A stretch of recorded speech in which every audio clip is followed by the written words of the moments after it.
Nabi SAW. Lihat Nabi parah banget ya. Sampai Fatimah itu mengatakan, wah karba abatah, ya Allah bapakku kok sakit banget engkau. Wahai ayahanda, kata dia. Nabi SAW mengatakan kepada Fatimah, la karba ala abika ba'dal yawm. Mulai hari ini bapakmu nggak ada lagi sakit-sakit lagi, kata dia. Itu menunjukkan Nabi sudah mau meninggal dunia. Nah. قال لها اقتربي وهمس في اذنها بكيت اكثر. قال لها اني اموت يا فاطمه واني اموت الان. Iya, Nabi SAW ketika melihat Fatimah nangis, dipanggil sama Nabi SAW. Nabi berbisik sama Fatimah, yang membuat Fatimah tambah nangis. Karena Nabi mengatakan kepada dia, aku akan mati di sakitku ini. Nah,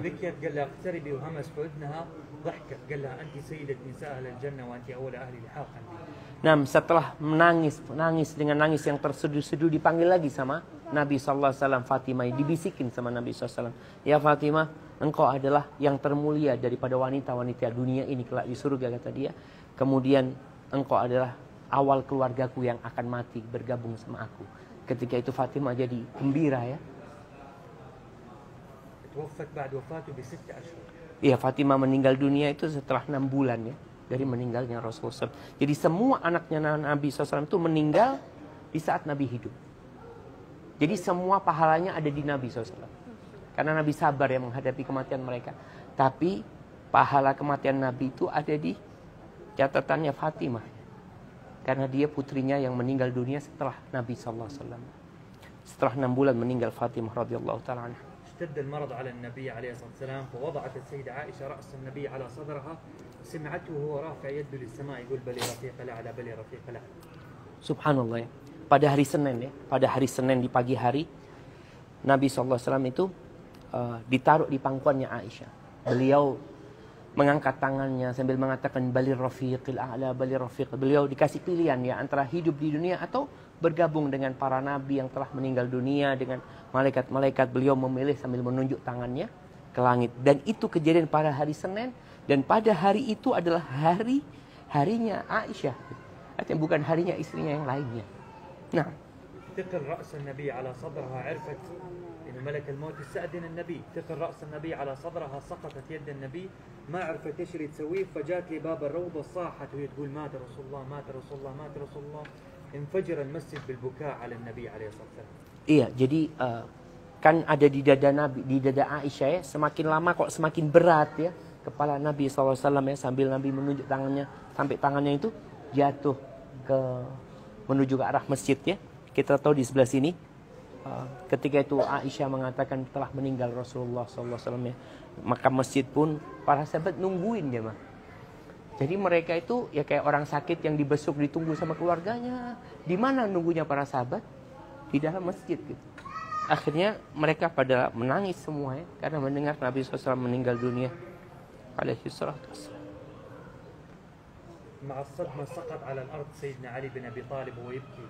مع الصدمة سيدنا عثمان بن عفان لفترة ما قدر يتكلم. Iya, jadi sahabat itu pada shock ya. Ada yang nggak bisa berdiri, ada yang nggak bisa ngomong ya, karena dengar berita kematian Nabi SAW. Nah, Sayyidina Umar bin Khattab akhirat sayf وقال من قال أنه مات فأقطع رأسه. Iya, adapun Umar yang bertahan ya. Umar itu ya sebenarnya dia nggak tahan juga. Dia mengatakan siapa yang bilang Nabi SAW mati, dia menghunuskan pedangnya seperti ini. Dia sampai aku akan potong kepalanya. Yang lainnya shock semua, Umar malah bantang Nabi nggak meninggal dunia. Nah, وصل سيدنا أبي بكر الصديق كان خارج المدينة كان ماسك نفسه أمام الناس حتى وصل للنبي عليه الصلاة والسلام حضن النبي صار يبكي يقول وصاحباه وخليلا وحبيبا ونبيا فقبل النبي بين عيونه وقال له طبت حيا وطبت ميتا. Subhanallah, Abu Bakar ketika itu nggak ada di masjid, di luar. Kemudian Abu Bakar datang ya, orang pada shock semuanya nangis. Abu Bakar datang ya, berusaha untuk menahan diri ya, sampai masuk ke dalam sini. Ketika masuk ke dalam sini, beliau mencium Nabi SAW, nggak tahan beliau menangis. Sambil beliau mengatakan kepada Nabi SAW, tibta hayyan wa mayitan ya Rasulullah, engkau akan selalu baik dalam kondisi engkau hidup atau engkau mati ya Rasulullah. Nah, خرج سيدنا بكر الصديق يهدي في الناس ويهدي سيدنا عمر بن الخطاب. كان يقول سيدنا عمر بن الخطاب وما زال رافع السيف ويقول من قال انه مات سوف أقطع رأسه بل ذهب لكي يكلمه الله كما كلم سيدنا موسى عليه السلام وسوف يعود. حاول سيدنا أبو بكر الصديق يهديه لكن ما هدي، فجمع الناس سيدنا أبو بكر الصديق وقال أيها الناس من كان يعبد محمدا فإن محمدا مات ومن كان يعبد الله فإن الله حي لا يموت. Subhanallah ya. Akhirnya Abu Bakar keluar. Umar masih marah-marah dengan pedangnya.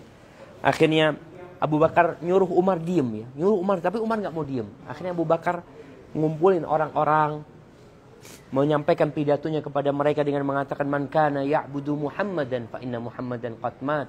Barang siapa yang menyembah Muhammad, Nabi Muhammad sudah meninggal dunia. Wa man kana ya'budullah fa innallaha hayyun la yamut ya. Barang siapa yang menyembah Allah Subhanahu wa taala, maka Allah itu hidup dan tidak mati. Dan dia membaca firman Allah, maka Muhammadun aba ahadim rijalikum walakin Rasulullah afa immata aw qutilan qalabtum ala aqabikum. Nabi itu akan meninggal dunia sebagaimana orang-orang semua meninggal dunia. Akhirnya Umar bin Khattab jadi duduk dan sadar bahwa Nabi telah meninggal dunia. بعد هذه الآية سقط على ركبه سيدنا عمر بن الخطاب، سقط السيف من يده، عرف اتأكد أن النبي مات فصار يبكي من قلبه. Iya.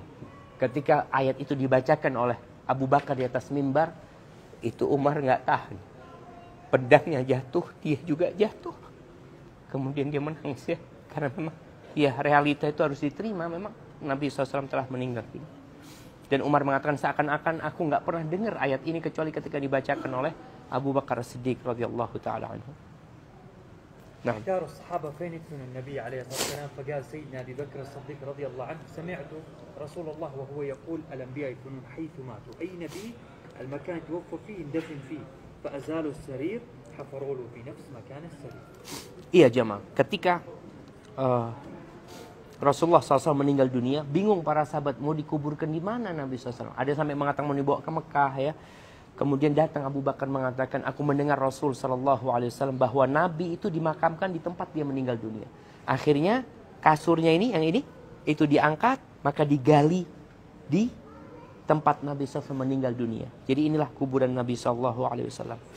Nah, فحفروا للنبي بالطريقة اللي تسمى اللحد، يحفروا على الداخل، وضعوه في هذا المكان، وضعوه في البداية في هذا المكان، غسلوه 4 من آل البيت بلباسه، ما خلع لباس النبي لأن الملائكة هم اللي غسلوا النبي عليه الصلاة والسلام. Nah, jadi kuburannya itu modelnya lahat ya, yang dibikin kayak terowongan ke arah kiblatnya, arah kiblat itu di sebelah sini. Kemudian di tempat ini Nabi dimandikan alaihi salatu wassalam, beliau dimandikan oleh 4 keluarganya. Dan ketika itu Nabi tidak dimandikan dalam kondisi telanjang ya. Nabi dimandikan dalam kondisi di bajunya itu alaihi salatu wassalam. Nah. وضعوه في هذا المكان، كان كل شخص يصلي لوحده، ما كان في إمام، الرجال النساء الصبيان 3 أيام هم يصلوا على النبي عليه الصلاة والسلام. Subhanallah jemaah. Jadi 3 hari Nabi itu nggak dikuburkan. Nabi meninggal hari Senin, Selasa, Rabu, Kamis baru dikuburkan. Jadi nggak ada yang nyolatin Nabi berjamaah. Semua nyolatin sendiri-sendiri. Beliau baru dimakamkan di hari Kamisnya jemaah. Nah. بعدها وضعوا النبي في القبر على الكتف الأيمن وجهه على القبلة. زاد أصوات الناس في المسجد يبكوا على النبي عليه الصلاة والسلام. كانت تراقب السيدة فاطمة الزهراء من الشباك. لما جو ينزلوا التراب على قبره ما قدرت تتحمل، صارت تبكي وتقول لسيدنا أنس بن مالك كيف طابت قلوبكم أن تحثوا التراب على قبر نبيكم. ما عرف يرد عليها سيدنا أنس بن مالك، صار يبكي معه. Nah, setelah itu Nabi SAW diturunkan ya, Ali bin Abi Thalib yang turun juga ke kuburan ini, dimasukkan Nabi ke lahat, kemudian mulai tanah itu ditimbun ya. Disebutkan bahwasanya Fatimah itu ngelihat gitu ya. Kan ini rumahnya Fatimah kan. Di jendela dia tanya sama Anas, "Gimana Anas perasaanmu? Kok tegang kau nutupkan tanah ke Nabi SAW?" Ya, Anas gak bisa jawab tadi. Dan Anas mengatakan ketika meninggal Nabi SAW, kota Madinah itu jadi gelap kulitnya. Sebagaimana ketika Nabi datang itu jadi terang benderang. Nah. دفن بهذا الشكل قبره عليه الصلاة والسلام، الوجه على القبلة، الرأس من أعلى للروضة. كانت تخرج السيدة عائشة وتجلس معاه على هذا السرير. Iya, jadi setelah Nabi dikuburkan kan ini rumahnya Aisyah. Aisyah kan tidur di sini kan seperti itu. Jadi Aisyah kadang-kadang nyambangin Nabi SAW. Jadi arah kepala Nabi itu di arah Raudhah ya. Di arah Raudhah. Ini kan kiblatnya ke arah sana. Oh nah, di arah sini Nabi SAW biasanya Aisyah itu duduk-duduk di sini ya, menyambangi Nabi alaihi salatu wassalam. القبور الثلاثة مع بعض. نعم. طلب سيدنا أبي بكر الصديق قبل وفاته يدفن عند كتف النبي عليه الصلاة والسلام حتى لا يصير تشابه بين القبرين، فأخروا سيدنا أبي بكر الصديق إلى كتف النبي عليه الصلاة والسلام. Iya. Jadi kemudian meninggal. Ini ada 3 kuburan ya. Semua kelihatan? Ada 3 kuburan. Ini kuburan Nabi SAW yang paling depan. Yang di belakangnya ini kuburannya Abu Bakar Siddiq sejajar dengan pundaknya Nabi SAW. Kemudian yang terakhir ini kuburannya Umar bin Khattab radhiyallahu anhu yang sejajar dengan kaki Nabi alaihi salatu wassalam ya. Makanya kalau kita mengucapkan salam itu, kalau lewat arahnya babus salam itu, yang pertama lewat sini, kuburan Nabi SAW. Kemudian yang kedua Abu Bakar Siddiq. Kemudian yang ketiga baru Umar bin Khattab radhiyallahu taala anhu. Nah. طبعا خصص في القبر الثالث لها السيدة عائشة فاستأذن منها سيدنا عمر بن الخطاب أذنت له فطلب سيدنا عمر بن الخطاب يدفن كمان مؤخر عند قصر سيدنا أبي بكر الصديق رضي الله عنه. Subhanallah ya. Jadi ketika Umar meninggal dunia, ini kan rumahnya Aisyah kan. Umar itu ketika parah sudah dia minta izin ngirim anaknya Abdullah bin Umar bin Khattab untuk minta izin kepada Aisyah. Boleh nggak aku dimakamkan bersama 2 sahabatku? Katanya. Dan katakan kepada Ummul Mukminin Aisyah, aku bukan Amirul Mukminin kalian lagi sekarang ini. Akhirnya datang dan Aisyah mengatakan, aku inginnya ini jadi kuburanku. Tapi hari ini aku akan berikan kesempatan itu kepada Umar bin Khattab radhiyallahu anhu. Dan Umar berpesan, nanti kalau aku sudah mati dan kalian bawa jasadku ke tempat ini, tanya lagi sama Aisyah. Mungkin dia berubah pikiran gitu ya. Kalau dia berubah pikiran, kuburkan aku di Baqi. Dan Aisyah menerima dan dia tadi ini dikuburkan sejajar dengan pinggang Abu Bakar dan kaki Nabi alaihi salatu wassalam. Barakallahu fiikum. يعني لأنه ما كان محرم لها سيدنا عمر بن الخطاب غير إنه مدفون في قبره. وضعت الساتر الأسود كمان كانت تخرج من غرفتها تجلس على السرير بحجابها. ما شاء الله. حتى هو مدفون في Iya, ini ya bagaimana Aisyah radhiyallahu taala anha ya. Ketika yang dikuburkan cuma Abu Bakar dan Nabi SAW, Aisyah kalau kesini nggak pakai jilbab lagi. Tapi ketika ada Umar bin Khattab dibikin ada pembatas di sini dan kalau beliau masuk beliau pakai jilbab karena sebagai penghormatan kepada Umar bin Khattab dan dia juga menghargai dirinya karena di situ ada orang lain selain bapak dan suaminya. Nah, nasab ilal buyut. Ada yang tanya? Nah. Pertama kan waktu itu bingung mau nguburin Nabi Muhammad SAW. Bagaimana para sahabat tahu bentuknya liang lahat itu? Terus siapa aja memandikan Nabi, nama-namanya? Nah, jadi yang pertama kalau disebutkan tadi liang lahat. Kalau liang lahat udah biasa dilakukan sama Nabi SAW. Kif saru lahat walis syaq. Nabi alaihi wasallam awal ma jaa lil Madinah دفن أول شخص اللي هو عثمان بن مظعون بالرضاعة كان أخل النبي عليه الصلاة والسلام فدفنوا بهذه الطريقة اللي هي اللحم يحفروا على الداخل هذه الطريقة تحلل الجثة بسرعة نعم تحلل أسرع الشق في مكة والأماكن اللي قريب منها من البحر disebutkan قريبة من البحر بيكون فيها بالشق ما ينفع لأحد لأنه بيطيح عليه iya. المدينة جافة ما ينفع فيها. Jadi kejadian memang membuat lahat ini sebenarnya Nabi SAW yang pertama ngasih contoh di kota Madinah. Jadi awal ada orang meninggal di Madinah itu pakai lahat. Jadi tanah kota Madinah ini cocoknya lahat.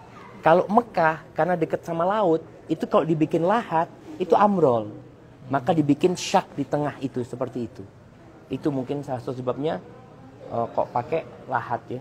Beliau sebutkan seperti itu. دفن النبي عليه الصلاة والسلام سيدنا عثمان بن مظعون بالطريقة اللي تسمى اللحد في البقيع. وبعدها كان يدفن بنفس الطريقة حتى وصل في البقيع أكثر من 10,000 صحابي وصحابي. Iya, jadi mulai penguburan dengan cara lahat itu Utsman bin Mad'un. Ini saudara sesusu Nabi SAW ya. Akhirnya yang dipakai ya cara lahat itu.